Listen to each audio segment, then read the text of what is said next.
matin, ils sont une centaine du groupe de concertation des acteurs politiques à prendre d'assaut cet espace au quartier Amtoukoui.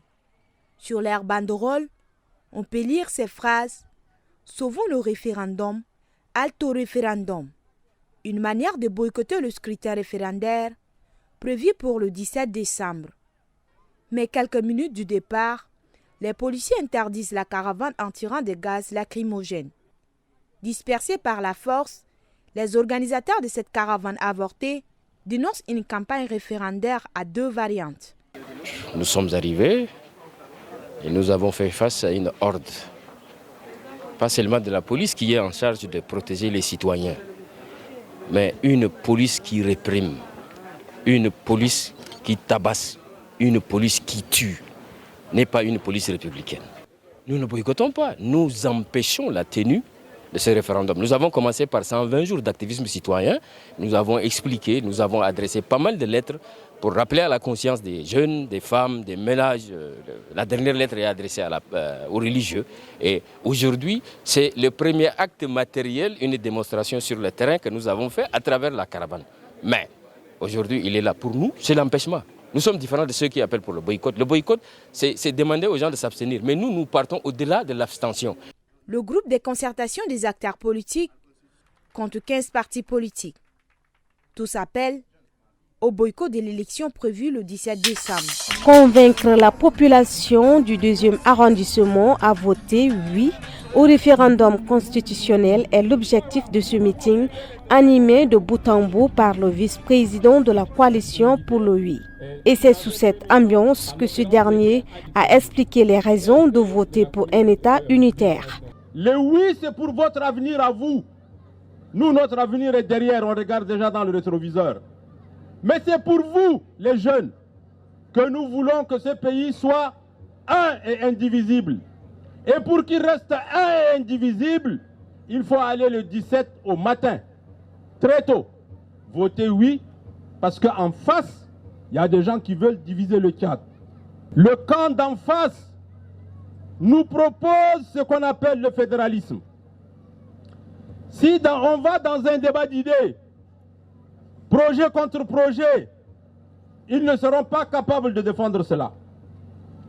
Ce projet de constitution qui vous est soumis a pris en compte l'ensemble de ce que les gens ont exprimé au dialogue national inclusif. Ce meeting est le 3e organisé par la coalition Oui dans la ville de N'Djamena après le 1er et 3e arrondissement.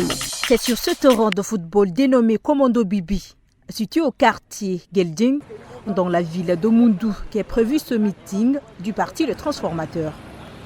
Voici ce qu'en pensait Moundoulé. J'ai appris qu'il y aura un meeting le 8 qui sera présidé par le président des transformateurs, Dr Succès Masra. Je l'ai appris aux réseaux sociaux et tout le monde en parle même dans la ville. Bon, il paraît que j'ai suivi ça au bureau ici. Donc le 8, il y aura meeting au stade Commando Bibiane. C'est ça que j'ai suivi.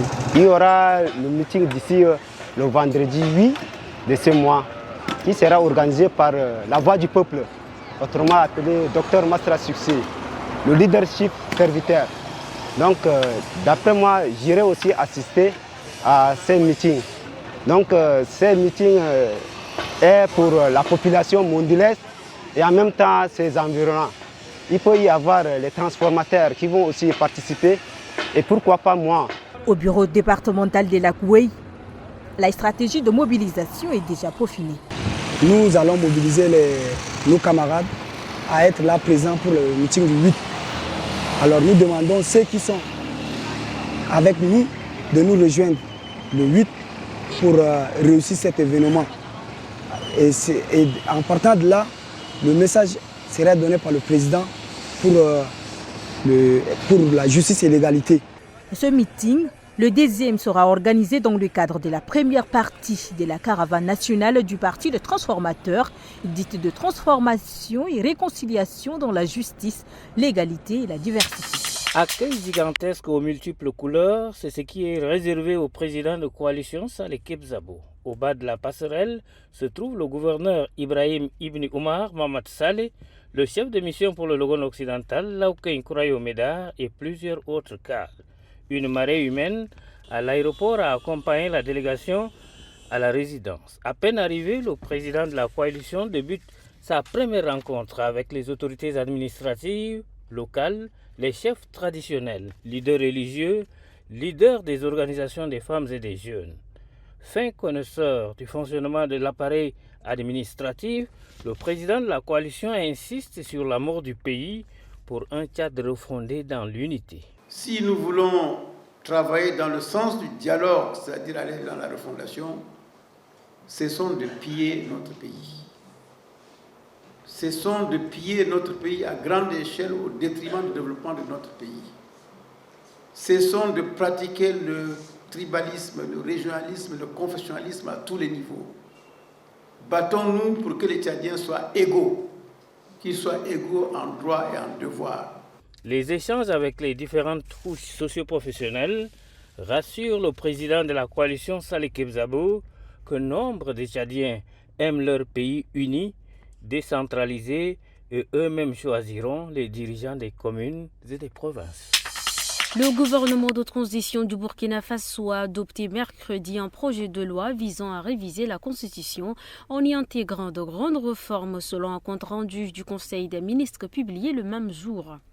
S'exprimant à l'issue du Conseil des ministres, le ministre en charge de la Justice, Edasso Rodrigue Bayala, a déclaré que parmi les réformes incluses dans ce projet de loi figurait l'institutionnalisation des langues nationales comme langue officielle. La langue française ne sera plus la langue officielle, mais une langue de travail.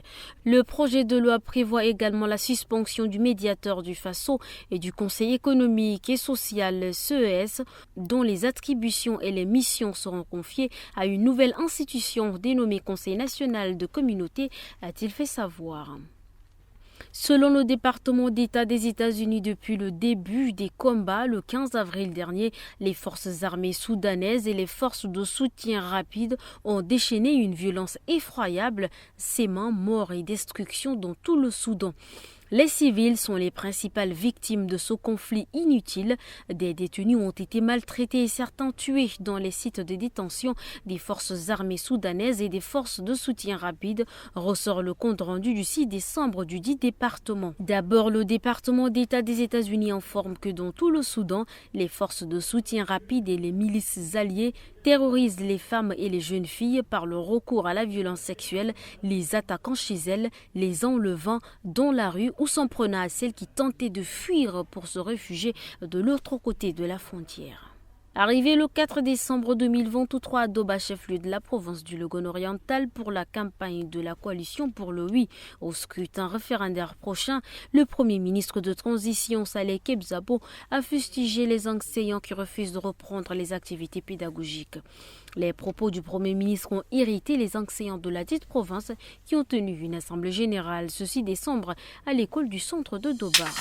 L'État tchadien et la Hongrie nouent officiellement leurs relations. C'est à travers la signature de plusieurs accords de coopération entre ces deux pays.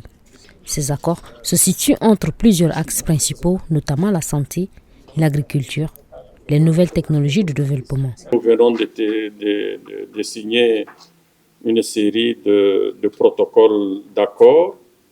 Il y a un premier protocole d'accord qui consiste à instaurer des consultations sur le plan politique. Et il y a un deuxième mémorandum qui consiste à instaurer un cadre de coopération en matière de développement. Dans le protocole qui concerne la coopération au développement, il est répertorié un certain nombre de domaines de coopération possibles, notamment l'agriculture, la santé, les nouvelles technologies, mais la liste est encore plus longue. La coopération bilatérale entre ces deux États ne date pas d'aujourd'hui, mais elle a commencé à s'intensifier durant cette année en cours, a souligné le ministre des Affaires étrangères. Il y a 24 heures de cela, cette alliance s'est faite marquer hier par la présentation d'un projet d'une ferme expérimentale sur la rive du fleuve Chari. 1er janvier 2024, c'est la date prévue pour l'entrée en vigueur du 11e acte uniforme de l'OADA relative aux entités à but non lucratif. Cet acte devra prendre en compte désormais les entités telles que les églises, mosquées, associations. Cet 11e acte uniforme que vient de rappeler donc le vice-président vient répondre à l'environnement juridique, réglementaire et opérationnel des entités à but non lucratif. Il faut rappeler que leurs ressources mobilisées servent pour la plupart à la réalisation d'un objet social, humanitaire, caritatif et de développement. Il va falloir quand même essayer donc de les déclarer. Et c'est le lien vraiment de remercier également donc la Direction générale des impôts. Ce dispositif comptable est adopté par le Conseil des ministres lors de la 53e session de l'OADA en décembre 2022. Le temps, c'est de l'argent, du moins pour ces élèves devenus commerçants ambulants un mois après la rentrée scolaire. Ils ont repris le chemin du marché suite à l'annonce de la grève du syndicat des enseignants du Tchad depuis le 2 novembre. Ils prennent d'assaut les rues et les marchés pour vendre de petits articles. Ici, au marché de Dembe, dans le 7e arrondissement, on les voit partout. Mais leur souhait est de regagner le chemin des classes. Vous savez très bien que le Tchad même va mal déjà. Nous, on est là. On vient au cours sans argent. Il n'y a rien. Pour trouver à manger même, c'est un problème. Donc, comme il y a un peu du temps, on n'a pas trouvé une solution. On est là comme ça en train de traîner avec les choses. Si on arrive à trouver un 50 francs, ça va nous aider. Non, nous souhaitons repartir au cours. Voilà. C'est la grève qui nous a obligés de faire ça. La grève vous a obligé comment? Mais pour rester à la maison, là, c'est pas bien. C'est pour cela qu'on vient faire ça là pour gagner le temps avec. Non, non, non. Ça ne nous plaît pas. Si vous voulez même là, demain, on va retourner au cours. On a mangé juste à cause de la grève. La grève des enseignants? Oui, oui. Et qu'est-ce que vous vendez? Je vends les perles. Et vous aimeriez qu'on prolonge un peu la grève pour pouvoir mieux vendre ou vous aimeriez retourner à l'école? Non, non, on voulait retourner à l'école. Cette énième grève du syndicat des enseignants du Tchad a des répercussions à plusieurs niveaux selon des observateurs. Cependant, l'inquiétude de plus d'un est de voir des élèves de plus en plus motivés pour les commerces que pour les études.